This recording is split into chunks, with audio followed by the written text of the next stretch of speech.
നമ്മൾ ഓൺലൈനിൽ സാധനങ്ങൾ വാങ്ങുന്ന ആൾക്കാർ കൂടുതലും നോക്കിയിരിക്കുന്നതാണ് ബിഗ് ബില്ലിൻ്റെ അല്ലെങ്കിൽ ആമസോണിൻ്റെ ഗ്രേറ്റ് ഇന്ത്യൻ ഫെസ്റ്റിവലൊക്കെ വരാനായിട്ട്. വേറെ ഒന്നുമല്ല, നമുക്ക് വാങ്ങാനുള്ള സാധനങ്ങൾ കുറച്ച് കുറഞ്ഞ വിലയിൽ വാങ്ങാൻ പറ്റും എന്നുള്ളൊരു തെറ്റിദ്ധാരണ നമുക്കുണ്ട്. എനിക്കും അങ്ങനെ ശീലമുണ്ട്. ഞാൻ സ്വന്തമായിട്ട് എൻ്റെ പേഴ്സണൽ യൂസിന് എന്തെങ്കിലും ഒരു ഗാഡ്ജറ്റോ കാര്യങ്ങളൊക്കെ വാങ്ങണമെന്നുണ്ടെങ്കിൽ കൂടുതലും പ്രിഫർ ചെയ്യുന്നത് ഈ ഒരു ബിഗ് ബില്ലിൻ്റെ സമയമൊക്കെയാണ്. ഞാൻ മെയിനായിട്ട് നോക്കാറുള്ളത് ഷൂസൊക്കെയാണ്. നമുക്ക് ഒരു വർഷത്തേക്ക് യൂസ് ചെയ്യാനുള്ള 2 ജോഡി അല്ലെങ്കിൽ 3 ജോഡി ഷൂ ഒക്കെ ഞാൻ മേടിച്ച് വെക്കാറുണ്ട്. ഇത്തോടെ അങ്ങനെ തന്നെ എനിക്ക് അധികം സാധനങ്ങളൊന്നും വാങ്ങാനില്ലായിരുന്നു. 2 മൊബൈൽ ഫോൺ വാങ്ങി. അത് എനിക്ക് വേണ്ടിയിട്ടല്ല, നമ്മുടെ ഫ്രണ്ട്സിന് വേണ്ടിയിട്ടാണ്. ഐക്യൂവിൻ്റെ Z9S പ്രോയും അതുപോലെ തന്നെ ഐക്യൂവിൻ്റെ തന്നെ Z9Xും രണ്ടിൻ്റെ റിവ്യൂ ഇടാം. കഴിഞ്ഞ വർഷം ഞാൻ കുറേ പരാതികൾ കണ്ടിട്ടുണ്ടായിരുന്നു. വേറെ ഒന്നുമല്ല, നമ്മൾ ബുക്ക് ചെയ്തിട്ട് ഓട്ടോമാറ്റിക്കായിട്ട് ക്യാൻസൽ ആവുന്നു എന്നുള്ള കുറേ പരാതികൾ കഴിഞ്ഞ വർഷം കേട്ടിട്ടുണ്ട്. എനിക്ക് പേഴ്സണലി അനുഭവം ഒന്നും ഉണ്ടായിട്ടില്ല. പക്ഷേ ഇത്തവണ എനിക്കൊരു 8ൻ്റെ പണി കിട്ടി. വേറെ ഒന്നുമല്ല, എൻ്റെ ഒരു ഫ്രണ്ട് രാത്രി ഒരു 10:30 കഴിഞ്ഞപ്പോൾ വിളിച്ചിട്ട് പറഞ്ഞു, അളിയ ഷൂവിനൊക്കെ അത്യാവശ്യം ഓഫർ നടക്കുന്നുണ്ട്, ബിഗ് ബില്ലിൻ്റെലാണ് കയറി നോക്കിക്കോളാൻ പറഞ്ഞ്. ഞാൻ പ്രത്യേകിച്ച് കമ്പനികളൊന്നും നോക്കിയില്ല. നോക്കിയപ്പോൾ ആദ്യം കണ്ടത് വുഡ്ലാൻഡിൻ്റെ ഷൂ ആണ്. അത്യാവശ്യം നല്ല ഓഫർ ഉണ്ടായിരുന്നു. എനിക്ക് 499 രൂപയ്ക്ക് കിട്ടി. അതുകൊണ്ട് തന്നെ ചാടിക്കറി അത് ബുക്ക് ചെയ്ത് അത് ബുക്ക് ആവുകയും ചെയ്തു. ഓർഡർ പ്ലേസ്ഡ് എന്നും പറഞ്ഞിട്ട് നമുക്ക് നമ്മുടെ ഓർഡറിൻ്റെ ലിസ്റ്റിന് അത് വന്നിട്ടുണ്ടായിരുന്നു. ഞാൻ 30-ാം തീയതിയാണ് ബുക്ക് ചെയ്യുന്നത്. 1-ാം തീയതി കുഴപ്പമില്ലായിരുന്നു. 2-ാം തീയതി കയറി നോക്കിയപ്പോഴത്തേക്കും എന്നാണ് വരുന്നതെന്ന് അറിയാൻ വേണ്ടി നോക്കിയപ്പോഴത്തേക്കാണ് കാണുന്നത് അത് ഓർഡർ ക്യാൻസൽഡ് എന്ന് കിടക്കണം. അതിൻ്റെ റീസൺ കാണിച്ചിരിക്കുന്നതാണെന്നുണ്ടെങ്കിൽ ഇത് ഔട്ട് ഓഫ് സ്റ്റോക്ക് എന്നാണ് കാണിക്കുന്നത്. അതായത് ഞാൻ ബുക്ക് ചെയ്ത് സാധനം ഉണ്ടെങ്കിൽ നമുക്ക് ബുക്ക് ചെയ്യാൻ പറ്റുള്ളൂ. അങ്ങനെ ബുക്ക് ചെയ്ത സാധനം ഔട്ട് ഓഫ് സ്റ്റോക്ക് ആയിട്ട് സാധനം ക്യാൻസൽഡ് പറഞ്ഞ് കിടക്കണം. അപ്പോഴാണ് ഞാൻ കഴിഞ്ഞ വർഷത്തെ കാര്യം ഓർത്തത്. ഇങ്ങനത്തെ ഒരു തട്ടിപ്പ് ഫ്ലിപ്കാർട്ടിലുള്ളതാണ്. അപ്പോൾ എന്തുകൊണ്ടാണ് ഇങ്ങനെ ഉണ്ടായത്, ഇതിനെതിരെ എന്തെങ്കിലും ചെയ്യാൻ പറ്റുമെന്ന് പറയാനായിട്ട് ഞാൻ ഫ്ലിപ്കാർട്ടിൻ്റെ കസ്റ്റമർ കെയറിൽ വിളിച്ച്. ആ കസ്റ്റമർ കെയറിൽ വിളിച്ചപ്പോഴാണ് ഇതൊരു സെല്ലറുടെ മാത്രം പ്രശ്നമല്ല, അതായത് വുഡ്ലാൻഡ് കമ്പനിയുടെ മാത്രം പ്രശ്നമല്ല, ഫ്ലിപ്കാർട്ടും കൂടെ അറിഞ്ഞുകൊണ്ട് ചെയ്യുന്ന ഒരു തട്ടിപ്പാണെന്നുള്ള കാര്യം എനിക്ക് അപ്പോഴാണ് മനസ്സിലായത്. ഞാൻ ഫ്ലിപ്കാർട്ടിൻ്റെ കസ്റ്റമർ കെയറിൽ വിളിച്ചിട്ട് സംസാരിച്ചതിൻ്റെ കോൾ റെക്കോർഡ് ഇപ്പോൾ ഇടാം. പക്ഷേ അത് കുറച്ച് ലെങ്തിയാണ്. ഏകദേശം 17 മിനിറ്റ് 20 മിനിറ്റോളം ഞാൻ സംസാരിച്ചിട്ടുണ്ട്. അത് വേറെ ഒന്നുള്ളതുകൊണ്ടല്ല, ഈ സംസാരിച്ച ആൾ, കസ്റ്റമർ കെയറിൽ നമ്മളോട് സംസാരിച്ച ആൾ, അവർക്ക് വേറെ നമ്മളോട് പറയാനില്ല. അപ്പോൾ ഈ പറഞ്ഞ കാര്യം തന്നെ ഇങ്ങനെ റെക്കോർഡ് ചെയ്ത് വെച്ച പോലെ അവർ പറഞ്ഞുകൊണ്ടിരിക്കുകയാണ്. അപ്പോൾ അതൊക്കെ ഒന്ന് ട്രിം ചെയ്ത് കളഞ്ഞിട്ട് കോൾ റെക്കോർഡ് ഞാൻ എൻ്റെ കൂടെ കൊടുക്കാം. നിങ്ങൾ കേട്ടിട്ട് നിങ്ങൾക്ക് എന്താണ് തോന്നുന്നതെന്ന് പറ. ശ്രീരാജിനോടാണോ? അതെ അതെ. പറഞ്ഞോളൂ സാർ, എങ്ങനെയാണ് താങ്കൾ സഹായിക്കേണ്ടത്? അല്ല, ഞാൻ എൻ്റെ ഒരു ഓർഡർ ക്യാൻസൽ ചെയ്യാനെ പറ്റി അറിയാനായിട്ടാണ് വിളിച്ചത്. ഓക്കെ, ക്യാൻസൽ ചെയ്ത് അറിയാനായിരുന്നു അല്ലേ? താങ്കളുടെ കൺസേൺ മനസ്സിലാക്കാൻ വേണ്ടി ഇത്തരത്തിലൊരു ഇഷ്യൂ നേരിട്ട് ഫ്ലിപ്കാർട്ടിനെ പറ്റി ക്ഷമ ചോദിക്കുന്നു. 499 രൂപയുടെ വുഡ്ലാൻഡ് ക്യാഷ് ഫോർ മെൻ ആണോ? അതെ അതെ അതെ. ഓക്കെ, എന്തുകൊണ്ട് ക്യാൻസൽ ചെയ്യാൻ അറിയാൻ വേണ്ടിയായിരുന്നു. ഓക്കെ ഓക്കെ, ഞാനൊന്ന് ഡീറ്റെയിൽ ചെക്ക് ചെയ്യാൻ ചുമച്ചൊന്ന് കോൾ ഹോൾഡിൽ വെച്ചോട്ടെ. ശരി ശരി. ഹോൾഡിൽ കാത്തുന്നതിന് വളരെ നന്ദി. ഇപ്പോൾ താങ്കളുടെ ഈ പ്രോജക്റ്റ് ക്യാൻസൽ ആവാനുള്ള റീസൺ എന്ന് പറയുന്നത് സെല്ലറിന്റെ ഭാഗത്തുനിന്ന് വന്ന സെല്ലർ ക്യാൻസലേഷൻ ആണ്. അതൊരു പ്രൈസറുമായി ബന്ധപ്പെട്ടിട്ടുള്ള ഒരു ക്യാൻസലേഷൻ ആണ്.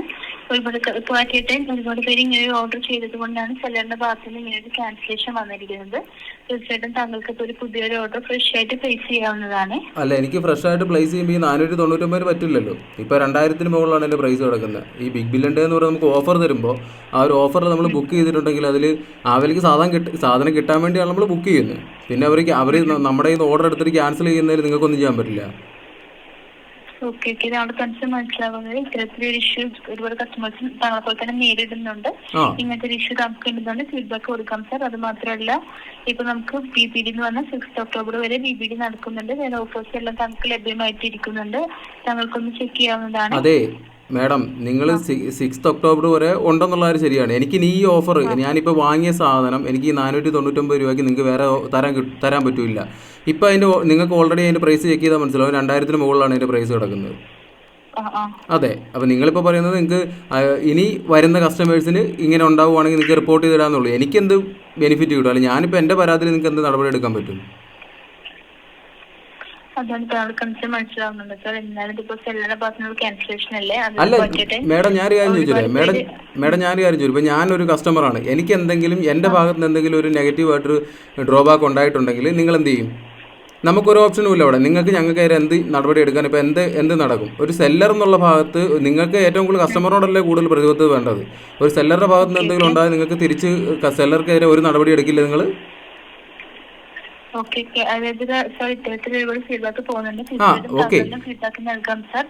ഈ ഫീഡ്ബാക്ക് പോകുന്നുണ്ട്. ഈ ഫീഡ്ബാക്ക് പോയതുകൊണ്ട് ഞങ്ങൾക്ക് എന്ത് ഗുണമുണ്ടാവും നിങ്ങൾ പറയൂ. ഇപ്പം നിങ്ങൾ ഫീഡ്ബാക്ക് കൊടുത്തുകൊണ്ട് ഞങ്ങൾക്കൊരു ഗുണമില്ലല്ലോ. ഇപ്പോൾ അയാൾക്ക് ഭാവിയിൽ മേ ബി ഇനി വരുന്ന കംപ്ലൈൻറ്റുകൾ ചിലപ്പോൾ റെക്ടിഫൈ ചെയ്യപ്പെടായിരിക്കും. പക്ഷേ ഞങ്ങൾക്ക് എന്ത് ഗുണം? ഇപ്പം എനിക്കിനി 499 രൂപയ്ക്ക് ആ പ്രോഡക്റ്റ് കിട്ടില്ല. നിങ്ങൾ ബിഗ് ബില്യൺ ഡേ എന്നും പറഞ്ഞിട്ട് ഒരു സംഭവം നടത്തിയിട്ട് പ്രൈസ് കുറച്ച് സാധനം കിട്ടാൻ വേണ്ടി അത് കിട്ടുന്നത് രാത്രി 12 മണിക്ക് 1 മണിക്കൊക്കെ നോക്കി ഇരുന്നിട്ട് ബുക്ക് ചെയ്തിട്ടാണ് ആ വിലയ്ക്ക് കിട്ടിയത്. എന്നിട്ട് ഇപ്പോൾ അത് ക്യാൻസൽ ചെയ്തിട്ട് നിങ്ങൾ ഉത്തരവാദിത്തത്തിലാണ്. നിങ്ങൾ പറയുന്നത് ഇവിടെ കംപ്ലൈൻറ്റ്. ഓക്കെ, എനിക്ക് വേറെ ഒന്നും വേണ്ട, നിങ്ങൾ എനിക്കൊരു ഇമെയിൽ ഇട്ട് തരാൻ പറ്റുമോ? നിങ്ങളുടെ എനിക്ക് മുകളിലോട്ട് കംപ്ലയിൻറ്റ് രജിസ്റ്റർ ചെയ്യാൻ ഒരു ഇമെയിൽ ഐ ഡി തന്നാൽ മതി, വേറെ ഒന്നും വേണ്ട. ഓക്കെ, മെയിൽ ഐ ഡി ആയിരുന്നു അല്ലേ? ഞാനൊന്ന് ചെക്ക് ചെയ്തോട്ടെ, വന്നിട്ടൊന്ന് കോൾ ഹോൾഡിൽ വെച്ചോട്ടെ. ആയിക്കോട്ടെ. ഹോൾഡിൽ കാത്തുന്നതിന് വളരെ നന്ദി. അതായത് ഇപ്പൊ നമുക്ക് കംപ്ലൈന്റ് നേരിട്ട് കൊടുക്കാനായിട്ടുള്ള ഒരു പ്രോപ്പർ ഒരു മെയിലോ ഒന്നും ഇല്ല സാർ. അതായത് ഇപ്പൊ നമ്മൾ കംപ്ലൈന്റ് കൊടുക്കുന്നതെന്ന് പറഞ്ഞാല് നമ്മളെ വിളിക്കുന്ന സമയത്ത് കസ്റ്റമർ സപ്പോർട്ടിനെ വിളിക്കുന്ന സമയത്ത് നമ്മളാണ് ആ ഒരു ഫീഡ്ബാക്ക് എന്നുള്ള രീതിയിൽ അവരിലോട്ട് എത്തിക്കുന്നത് സാർ. ഓക്കെ, അപ്പം നിങ്ങൾ പറയുന്നത് ഫ്ലിപ്കാർട്ടിൽ നിന്നൊരു സാധനം മേടിച്ച് എനിക്ക് എന്തെങ്കിലും കംപ്ലൈന്റ് ഉണ്ടെങ്കിൽ അത് രജിസ്റ്റർ ചെയ്യാനുള്ള ഓപ്ഷൻ നിങ്ങൾക്ക് ഇല്ലാന്നാണ് പറയുന്നത്? അത് രജിസ്റ്റർ ചെയ്യാൻ ഓപ്ഷൻ എന്ന് പറഞ്ഞാൽ നമ്മളെ വിളിക്കലാണ് സാർ. അത് അല്ല, നമ്മള് മാഡം നിങ്ങളെ വിളിച്ചിട്ട് റെക്ടിഫൈ ചെയ്യാൻ പറ്റാത്ത കാര്യം ഇപ്പം നിങ്ങളെ വിളിച്ചിട്ട് എനിക്ക് ഞാൻ എൻ്റെ പരാതിക്ക് ഒരു ഗുണം ഉണ്ടായിട്ടില്ല. അപ്പം ഞാൻ പിന്നീട് ഇനി ആരോട് പരാതിപ്പെടും? കസ്റ്റമർ കെയർ എക്സിക്യൂട്ടീവിനെ വിളിക്കുക. ഓക്കെ, നിങ്ങൾ എൻ്റെ ഭാഗത്തെ തെറ്റല്ല എന്ന് നിങ്ങൾ പറഞ്ഞു. അതായത് സെല്ലറുടെ ഭാഗത്തുനിന്നുണ്ടായ മിസ്റ്റേക്കാണ് നിങ്ങൾ പറഞ്ഞു. ഇഷ്ടം പോലെ കംപ്ലയിൻറ്റുകൾ ഇതുപോലെ രജിസ്റ്റർ ചെയ്യണമെന്ന് നിങ്ങൾ പറഞ്ഞു. അപ്പം ഞങ്ങൾ കസ്റ്റമർക്ക് നിങ്ങൾ എന്ത് കൊടുക്കുന്നു? ഇപ്പം സെല്ലറുടെ ഭാഗത്ത് കംപ്ലയിൻറ്റ് ഉണ്ടായെന്ന് നിങ്ങൾ തന്നെ സമ്മതിച്ച സ്ഥിതിക്ക് ഞങ്ങൾക്ക് എന്താ ഇതിന് മാറ്റം നിങ്ങൾ ചെയ്തു തരാൻ പറ്റും നിങ്ങളെ കൊണ്ട്? അത് മനസ്സിലാവുന്നുണ്ട് സാർ. എന്നിരുന്നാലും നമുക്കിപ്പോ ഞാൻ പറഞ്ഞ നേരിട്ടില്ലേ, അതായത് ഇപ്പൊ കസ്റ്റമേഴ്സിന് എന്തെങ്കിലും ഇഷ്യൂസ് അങ്ങനെ കംപ്ലൈന്റ് ചെയ്യാനുണ്ടെങ്കിൽ അത് കസ്റ്റമർ സപ്പോർട്ട് വഴി വിളിച്ചിട്ടാണ് ചെയ്യുന്നത്. നമ്മുടെ സൈഡിൽ നിന്നാണ് തീർച്ചയായിട്ടും. ഓക്കെ, നിങ്ങൾ മതി. എനിക്ക് നിങ്ങൾ വേറെ മെയിൽ ഐ ഡി ഒന്നും വേണ്ട. എനിക്ക് നിങ്ങളുടെ ഭാഗത്ത് റെക്ടിഫൈ തന്നാൽ മതി. ഇപ്പം നിങ്ങൾ വേണ്ട. നിങ്ങൾക്ക് ഇതിന് എന്ത് മറുപടി തരാൻ പറ്റും എന്ന് പറഞ്ഞോ. നിങ്ങളെ കൊണ്ട് എന്ത് ചെയ്യാൻ പറ്റും? ഓക്കെ, അതായത് നമ്മുടെ സൈഡിൽ നിന്നിപ്പോ താങ്കൾക്ക് ഇത്തരത്തിലൊരു ഇഷ്യൂ ഉണ്ടെന്നുള്ള രീതിയിൽ ടീമിന്റെ ഭാഗത്തേക്ക് ഒരു ഫീഡ്ബാക്ക് എത്തിക്കാം സാർ. അതുകൊണ്ട് ഫീഡ്ബാക്ക് എത്തിച്ചു. അതുകൊണ്ട് എനിക്ക് എന്തുണ്ടാവും? എനിക്ക് ഇത് പിന്നീട് എനിക്ക് ഈ ബുക്കിംഗ് കിട്ടുമോ? അല്ലെങ്കിൽ എനിക്ക് എൻ്റെ ഞാനിപ്പോൾ ഓൾറെഡി ചെയ്ത് ക്യാൻസൽ ആയത് തിരിച്ച് കിട്ടുമോ? എന്തെങ്കിലും നടക്കുമോ? കൊണ്ട് എന്തെങ്കിലും ഗുണം ഉണ്ടാവുമോ? അതല്ല സാർ, ഇപ്പൊ താങ്കൾക്ക് ഇപ്പോൾ ഈ പ്രോഡക്റ്റ് വീണ്ടും ഓഫറിൽ മേ ബി ലഭ്യമായിട്ടാകാം സാർ. മേ ബി നിങ്ങൾ അതിനകത്ത് മേ ബി എന്നൊരു വാക്ക് പറഞ്ഞു. മേ ബി ആ വിലയ്ക്ക് സെയിം സാധനം എനിക്ക് രണ്ടാമത് ബുക്ക് ചെയ്യണമെങ്കിൽ എനിക്ക് നിങ്ങളെ കസ്റ്റമർ കെയർ വിളിക്കേണ്ട ആവശ്യമില്ല. എനിക്ക് നോക്കിയിരുന്ന് ബുക്ക് ചെയ്താൽ പോരെ. ആ വിലയ്ക്ക് എനിക്ക് കിട്ടില്ല അത്. അതുകൊണ്ടല്ലേ നമ്മൾ വിളിക്കുന്നത്. ഇപ്പോൾ എനിക്ക് സെയിം പ്രൈസുള്ള സാധനമാണ്, നേരെ ബുക്ക് ചെയ്താൽ പോരെ. കസ്റ്റമർ കെയർ വിളിച്ച് നിങ്ങളെ ബുദ്ധിമുട്ടിക്കേണ്ട ആവശ്യമില്ലല്ലോ. അപ്പോൾ എനിക്ക് ആ പ്രൈസിൽ എനിക്ക് കിട്ടില്ല. അതായത് 2000-2500 രൂപയുടെ പ്രൈസിലുള്ളത് 500 രൂപയ്ക്ക് അവർ കൊടുത്തു. അതുകൊണ്ട് നമ്മൾ വാങ്ങി. നിങ്ങൾ ബിഗ് ബില്ലിൻ്റെ എന്ന് പറഞ്ഞ് കൊട്ടിക്കൊടിച്ച് നടത്തുന്ന സാധനമാണ്. ആൾക്കാരെ മുഴുവൻ പറ്റിക്കാൻ വേണ്ടി നടന്ന പരിപാടി. ഇപ്പോൾ നിങ്ങൾ തന്നെ പറഞ്ഞു ഇഷ്ടംപോലെ കംപ്ലയിൻറ്റ് വരുന്നുണ്ടെന്ന്. അപ്പോൾ ഇത് പറ്റിക്കുക എന്നുള്ള പരിപാടിയല്ല നടക്കുന്നതിനകത്ത്.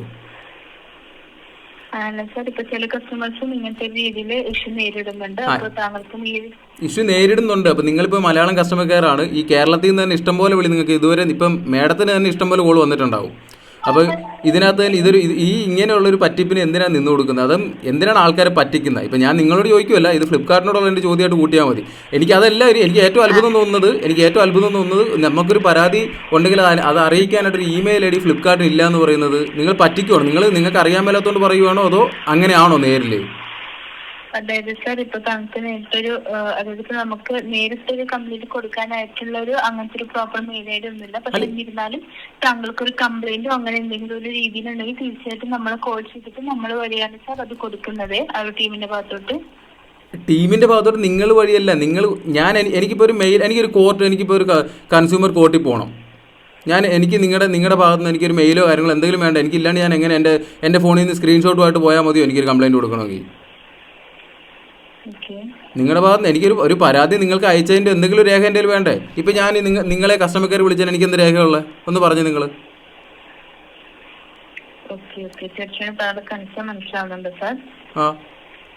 തീർച്ചയായിട്ടും താങ്കൾക്ക് ഇത്തരത്തിലൊരു ഇഷ്യൂ ഉണ്ടെന്നുള്ള രീതിയിൽ ഫീഡ്ബാക്ക് കൊടുക്കാതെ.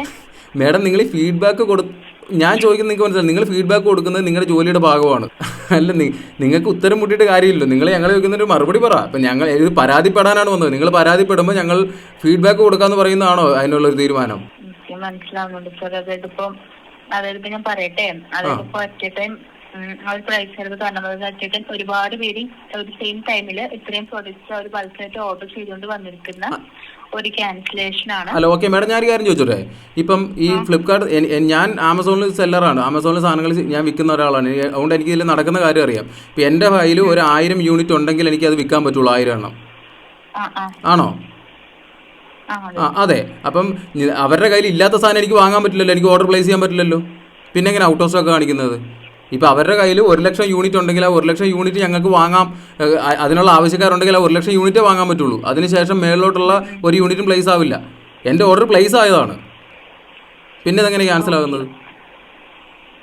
അതായത് സാർ, അതായത് ഇപ്പോൾ ആ ഒരു സെയിം ടൈമിൽ അത്രയും ബൾക്കായിട്ട് അറ്റ് ടൈമിൽ അത്രയും ഓർഡർ വന്നത് കൊണ്ടാണ് ഇങ്ങനെ ഒരു ക്യാൻസലേഷൻ നടന്നിരിക്കുന്നത്. അത് ശരിയാണ് മാഡം, അറ്റ് എ ടൈമിൽ ആയിക്കോട്ടെ. ഞാൻ ചോദിക്കുന്നത് അവരുടെ കയ്യിൽ അവരൊരു ഇത്ര ക്വാണ്ടിറ്റി സാധനം ആയിരിക്കുമല്ലോ അവർ സെല് ചെയ്യാൻ വിടുന്നത്. ആ സാധനത്തിൽ കൂടുതൽ എന്തായാലും പ്ലേസ് ചെയ്യാൻ പറ്റില്ലല്ലോ. അപ്പോൾ ഒരേ സമയത്ത് ചെയ്തെങ്കിൽ എനിക്ക്, പക്ഷേ വേറെ കേസ് ഞാൻ പറഞ്ഞുതരാം. എൻ്റെ ആ ദിവസമല്ല പോയത്, ഞാനിത് ഓർഡർ പ്ലേസ് ചെയ്ത് 3-4 ദിവസം കഴിഞ്ഞ് 4ാമത്തെ ദിവസം എന്താണ് എൻ്റെ 3ാമത്തെ ദിവസം 4ാമത്തെ ദിവസം എൻ്റെ നിന്ന് കട്ടാകുന്നത്. അതെന്താ അങ്ങനെ? മേഡം നിങ്ങൾ ക്ഷമ ചോദിക്കൊന്നും വേണ്ട. ഞാനിപ്പോൾ നിങ്ങളുടെ ക്ഷമ കിട്ടാനോ അല്ലെങ്കിൽ നിങ്ങളോട് ഇപ്പോൾ ഞാൻ ഈ പറയുന്നത് പോലും എനിക്കിപ്പോൾ ഒരു പെണ്ണിനോട് ഇങ്ങനെ സംസാരിക്കേണ്ടി വന്നാൽ എനിക്ക് കുറ്റബോധമുണ്ട്. പക്ഷേ ഞാനതല്ല പറയുന്നത്. ഇതിൽ ഈ ഒരു പ്യുവർ തട്ടിപ്പെന്ന് പറഞ്ഞ സംഭവമാണ്. ഞാനിപ്പോൾ ഈ കോൾ റെക്കോർഡ് ചെയ്തിട്ട് ഞാൻ ഏതെങ്കിലും സോഷ്യൽ മീഡിയ പ്ലാറ്റ്ഫോംസിൽ ഇട്ടാലും എന്തെങ്കിലും നിങ്ങൾക്ക് അവിടെ എന്തെങ്കിലും പ്രശ്നം ഉണ്ടാവുമോ? അപ്പോൾ കുഴപ്പമില്ല. അല്ല, ഇത് എന്തായാലും 10 പേര് അറിയണമല്ലോ. ഇപ്പോൾ എന്നെപ്പോലെ തന്നെ ഇഷ്ടംപോലെ പേർക്ക് ഈ സംഭവങ്ങൾ ഉണ്ടായിട്ടുണ്ടാവുമല്ലോ. അപ്പോൾ നിങ്ങൾ പറയുന്നത് നമുക്ക് മെയിൽ അയക്കാനോ ഒരു മേളിലോട്ടൊരു പരാതി കൊടുക്കണമെങ്കിൽ അതിനുള്ള മെയിൽ ID പോലും നിങ്ങൾക്ക് ഇല്ലയെന്നല്ലേ നിങ്ങൾ പറയുന്നത്? അത് കൺഫേം ആണല്ലോ. എനിക്കൊരു മെയിൽ ID, എനിക്കൊരു പരാതി മേളിലോട്ട് അയക്കാം. അപ്പോൾ നിങ്ങളുടെ മേളിലുള്ള ഒരു അതോറിറ്റിയോട് നമുക്ക് സംസാരിക്കാൻ പറ്റുമില്ലെങ്കിൽ